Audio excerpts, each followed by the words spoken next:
Whenever I read this scripture, I used to call it Operation Cash. Before they call C, I will answer A. While they are speaking S, I will hear H.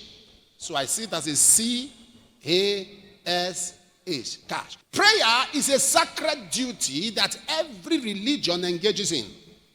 Whether it's a Muslim, they pray. Buddha, they pray. Traditional worshippers, they pray. Prayer. So don't just think that prayer is only an exclusive reserve for those in church. Don't just think it's only Christians that pray. As a matter of fact, Christians are the least prayerful sect. That's the truth. Christians are the least prayerful. Christians are the most, how do I put it now? Recluded in prayer. Do you know that this other religion, when they pray in public. They pray in the bank. They pray at the airport. And they don't care. In fact, you can be in their shop. They say it's time to pray. You should wait. They are addicted, indoctrinated with the prayer weapon. They pray 5 times a day. How many times do you pray a day? Some of you have not even prayed today. You only prayed when you came to church.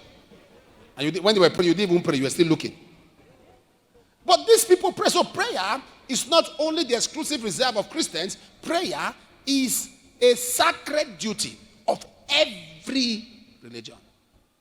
But the problem is who is being prayed to and who is praying.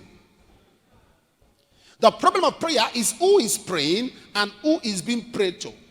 The Lord said, before you call, so prayer is calling on God. I will answer. While you are yet speaking, so prayer is speaking to God. So prayer is both calling and speaking. Calling and speaking, calling to God and speaking with God. Now, when in that scripture encapsulates the full definition of prayer, calling and speaking. Many of us only know prayer as calling on God, not speaking with God. So prayer is not a monologue, it's a dialogue. Prayer is not a one-way traffic. There are people that they think prayer is going on your knees and crying to God, and as soon as, no, not crying to God, shouting at God. After you shout and complain, you walk away. No, this scripture tells us that before they call, I will answer. While they are still speaking, I will hear. So calling on God and speaking with God. So prayer is not a monologue, is what? It's a dialogue. Prayer is your spiritual respiration. As your nostrils are to your body, so prayer is to your spirit. Prayer avoided now will be prayed later. Any prayer avoided now will be prayed later. Prayer relocates your mountains. He said, if thou shalt say to this mountain, be thou removed and cast to yonder place. So with prayer, you can relocate mountains from where they are into where they should be.